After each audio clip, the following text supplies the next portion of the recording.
Gidudahan nga gun for hire ug tigpayuhot ug iligal nga drogas nakigpinusilay sa kapulisan sa Talisay City. Ang detalye sa report ni Femery Dumabo. Samdan siyang walang paa ang 43 anyos nga lalaki human gingong nakigpinusilay sa kapulisan kadlawon sa Domingo sa Barangay Tabudok, Nakbayan sa Talisay.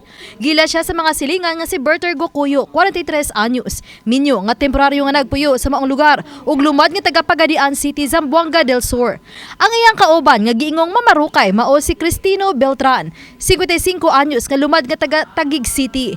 Mato di Lieutenant Colonel Wayne Magbanwa, hepe sa Talisay City Police Station, nga nakadawat sila og tawag kalabot sa armadong tao sa dapit.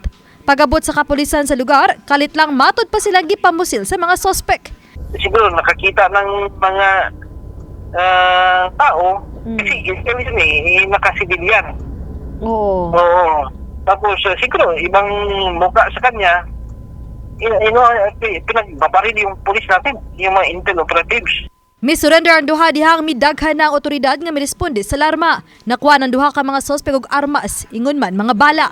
Gawa sa armas, nakuha usab si Gokuyo og 15 gramos nga shabu, nga gibadaban ang mobalor sa 97,000 pesos.